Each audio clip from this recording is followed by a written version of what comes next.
Welcome back to What Arty Noobs with General Disturbance.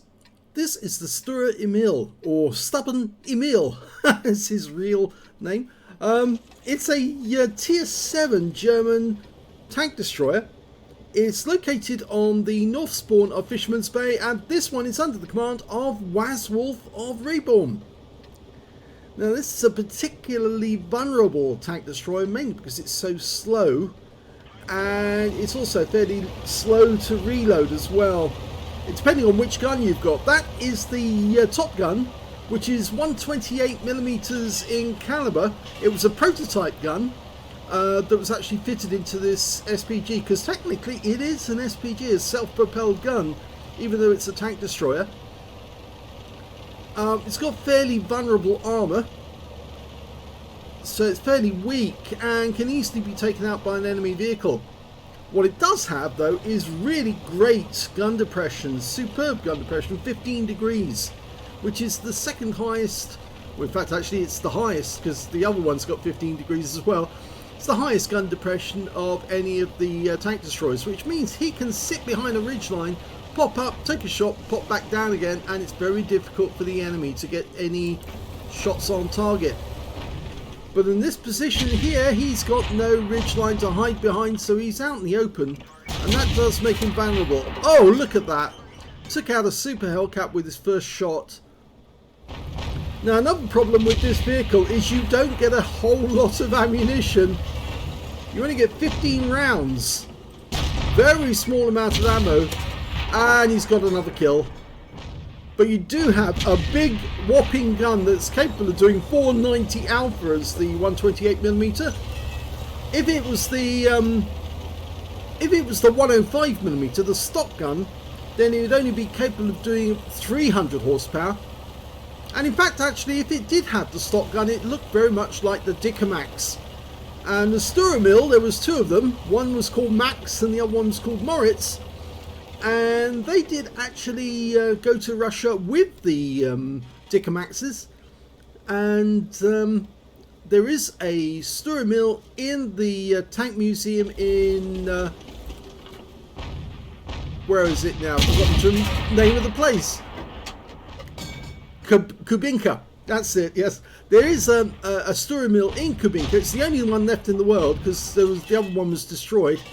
And there's also a Max, was captured by the Soviets, but it never made it back to the museums. They took a picture of it after they captured it, but none of the Maxes remained. So the other one was probably destroyed, and then they took a picture of the one which was captured, and then it was probably destroyed later on for scrap metal. Awful lot of tanks, very valuable tanks actually, were scrapped for scrap metal. Indeed, I found out just the other day that apparently the only E100 hull, the one I mentioned in some of the E100 videos, that E100 hull is somewhere in the United Kingdom in a scrapyard.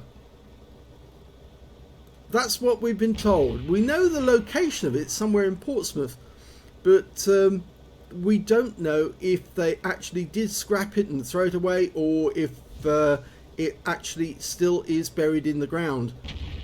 Be quite interesting if somebody was to dig it up and have a look for it, because if they did restore it, it would have to be restored because it was used as a range target.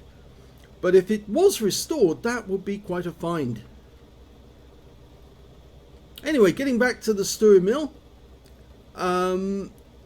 it was sent to the same area of Russia as Stalingrad, so it was in the south, and as I say, it only had two prototypes with the 128mm gun. They didn't have the 105, and it does have very high alpha. It's very accurate, it's got decent view range,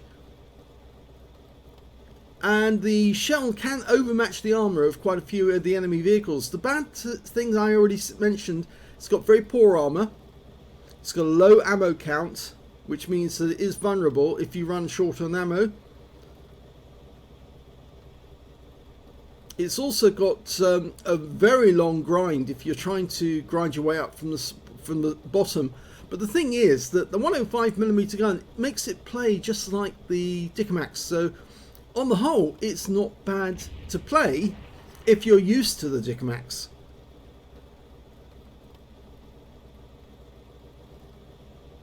The other thing about it that's bad is that it does have a very narrow arc for a tank destroyer.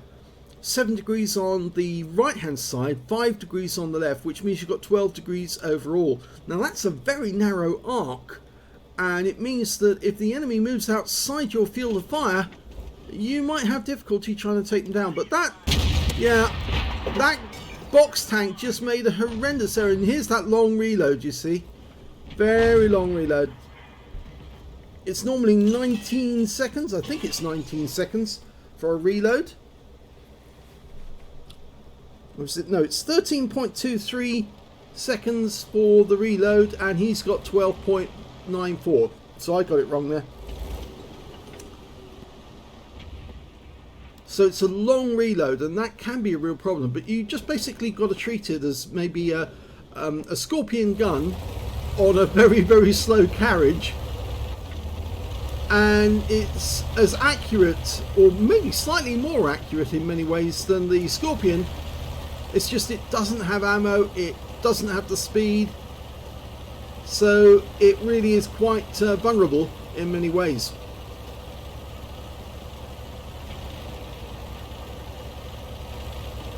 Talk of making a mistake in your videos, I don't know if you've seen it today, but I'll give a shout out to Klaus, because he really did muck up his video on the GSOR, because he kept calling it Barask for the first, well, 10 minutes of the video, I think, more than anything.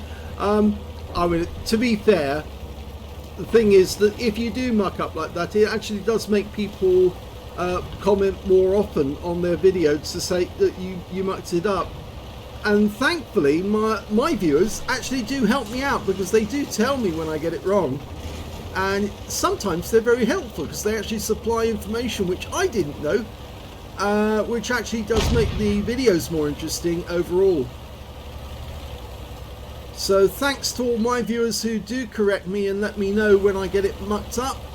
Klaus, well, I think he did it for the comedic effect. He might have actually got it wrong. Oh, nice shot there. Oh, and he took an Arty round from the M44 and a shot from the M10.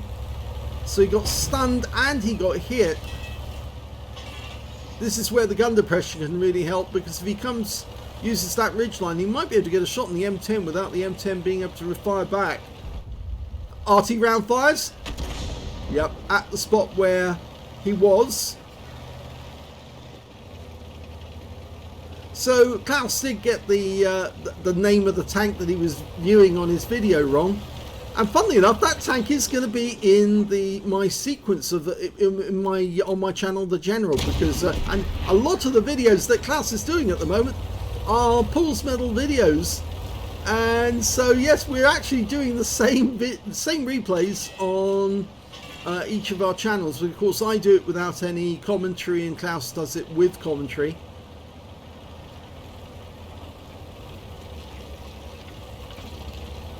Well, Wazwulf is doing well, because there's only 4 enemies left, and 3 of them are in the town, so we know that those guys are. The nearest one is actually this Type 58. Locks on, fires around. Oh, he got a fire, and looks like he got I don't think that was a premium fire extinguisher that went off there. I think that was a manual one where somebody was very quick. But the Type 58 has been killed by the Wolverine, which means now he can move on and try and get behind the enemy. Now I'm doing a sequence of individual videos here now, so it's just this video or just this replay in this video. You've seen me doing a lot of dual replays or double replays off one video. There are some of those coming up soon, because Angelina and Talon have been busy, and they're continuing their contest to who gets the lion at the weekend. Looks like Talon got the lion last weekend, because both of Angelina's videos weren't as good as his, but she is getting very good. There goes the KV3. He's now got 5 kills. Only needs 1 more to get a top gun, and there is the KV2. Now, can he get this guy? Now, he is vulnerable to that guy. He could be wiped out with 1 shot if the KV2 was able to get a pen with the HE. But he's just going to drive into a position where he can get a shot on the guy without the guy being able to fire back. I think he was thinking about going around that rock. Oh, he's got it now. Got him.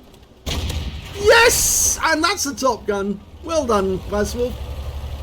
1 enemy left. He's right at the top end of town. It's an OI. He's loading the AP. And the OI's been found. He's very low on health.